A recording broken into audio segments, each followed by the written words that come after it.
What's up guys? Kamusta? Ito naman tayo, may boses na ako, so tuwan-tuwa ako makapag-video na uli, makapag-upload uli, makapag-content uli, nakakatuwa. So I love my voice, okay? So ito na yung aking setup, 24 volts, as you can see, low bat. Pero gumagana pa rin nating inverter, you know. And may harvest na siya, 35 watts. And gamit namin siya ngayon, so kumukonsumo kami ng 19 watts. Clip fan and charger lang siya. And ayun siya, nagbi-blink-blink-blink. Then ito isa kong setup, nakita nyo, bang gulo niya. Ang gulo-gulo. Unlike nitong isa na medyo nakasetup siya ng may linyang ganyan. Ito rin magulo rin. Kasi kakakabit ko lang nito. Tinesting ko lang. Medyo natuwa ako. Kaya ganyan. Ayusin ko rin yung kamagalala. And kita nyo yung kable. So sa mga first time nagdi-DIY, usually ang gulo rin ng kable nila, cable management. Yan siya ganyan. So sala-salabat. So usually kung sino yung nag-DIY, siya lang yung nakakalam kung paano to gumagana. But ito is yung galing sa battery. Meron tayong split connector. Diyan ako connect ng dalawang battery. Meron another split, puntang another battery. Punta sa inverter. And meron din dito, punta sa nakalutang na 5 volt step down. Ito yung ventilador ko sa kisame. So kung susundan nyo yung kable na yan, ayun o. DIY lang siya na ventilador. So para habang nagko-content ako dito, medyo presko pa rin, medyo well ventilated ba. Tsaka pinapaigot din niya yung hangin dito para hindi gaanong uminit yung mga setup dito. So ayan siya. So ngayon, paano nyo ayusin to? So sa mga walang idea, kita nyo to. Ito yung pinakamatinding pang cable management na nakita ko sa tala ng buhay ko. So ito siya. Ayan yung tsura niya. You know? Cable raceway or cable runway. Depende kung saan kayo galing. So ito siya, ayun o. Kita nyo yung butas. So dito dumadaan yung mga kable para malinis siyang tingnan. So let me teach you paano siya gamitin. So dito siya ilalagay. Ayusin natin ito yung peso nito. Gigilid natin dito. Then dito sa gilid yung cable runway. And maglalagay tayo ng ganito. Para dito natin padaanin lahat ng kable sa loob nito. Para hindi siya salasalabat na ganyan ng itsura. So unang step is kailangan lahat ng kable is tanggalin nyo muna. Then ipesto nyo yung mga device, equipment, modules, or kung anumang curricular nyo sa layout nyo. Ipesto siya na parang, imagine nyo bahay siya or city, then yung mga kable nyo is yun yung parang kalsada kung saan dadaan yung mga kable. So ito is gigilid natin dito para sa kanto lang siya. Then dito na yung runway. Then itong battery is nasa harap siya. Usually nilagay siya dyan para madaling ma-unscrew. Pero kung gusto niyo malinis yung pagkakasetup, kailangan nasa ligay siya sa pader para madali niyo maisuksok sa cable runway and itago yung mga kable doon. So, let me teach you. First step is ayusin yung device.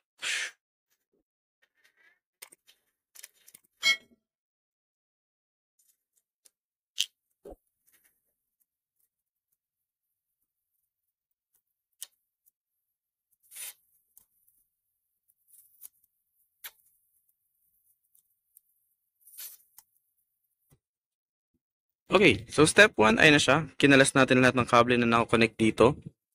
And nilinya natin siya na parang daraan siya ng kalsada o daraan ng sakyan. So dito siya. So yung mga connection nito is lulusot dito. Dadaan dito punta sa taas. And dito rin yung iba sa baba. Punta sa mga battery. The next is kakabit na natin yung battery muna. Siyempre pinakunang kinakabit sa battery.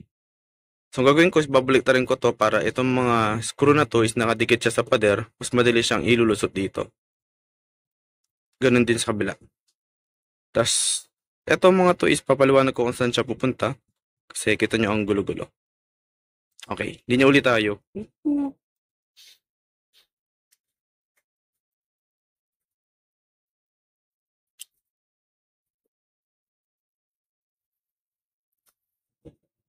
Okay, so yun na siya yung tsura niya. Ito na yung charge controller. Kita nyo may dalawang kable pababa dito. Tinupi ko to, dalawa, para makadaan ng maayos yung kable pababa dito. Then dito magpaparallel yung mga battery. Tsaka tong ventilador ko. And dito rin sa kabila. Dito yung isang connector na nakakabit naman to papunta sa isang inverter na maliit. Ito. Diyan kasi nakakabit yung mga ilaw ko. Kaya gusto ko pa rin siyang ilagay. Suksok ko lang siya dito. Yan, ayun na siya, ilaw na. So, very okay. Kaya dyan muna siya. Lalagyan ko rin to ng switch para madaling i-monitor. Tapos, sa solar panel naman, sa mga galing din sa taas, pares na itong ventilador. So, dalawa silang dadaan dito. Liliko dito.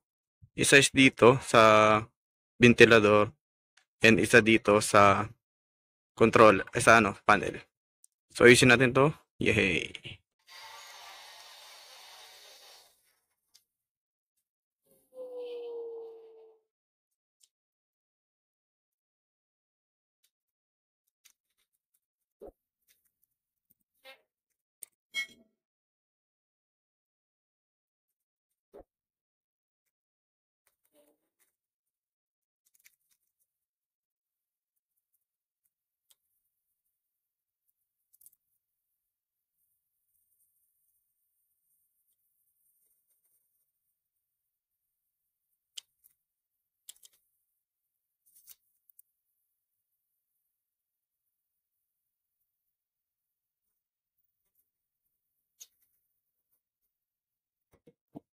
Uy!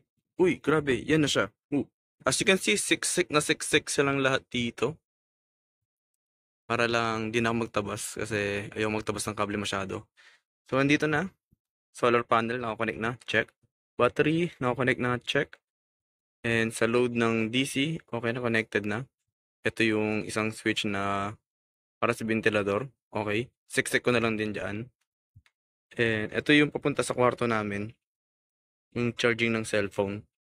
And maikli lang kasi yung kable. So, dito rin sana siya. Lulusot ko rin dito, pataas. Para lahat sa taas pupunta. Kaso, kulang na sa kable. Ka-order ko lang ng kable. Medyo ilang araw pa pag dumating. Pag dumating yun, magre-rewiring ulit tayo. Especially dito. Di ko lang ma-rewiring tong mga to kasi nga kulang ko sa kable. Pero, darating din tayo doon. Ito na siya. Ayan. Then, final step, since na-layout na lahat, na-isiksik na lahat na pinag-isiksik dito, kabit na natin siya. Tago na natin. First, simulan natin sa pinakamaliit. Ito. Simple lang, i-diin lang siya. Push. Okay. So, as you can see, ngayon na ilagay na to, makikita nyo malaking pagbabago. Smells like burning copper. Ayan na siya. Okay. So, kung di mo titignan to, mukhang so far, malinis na.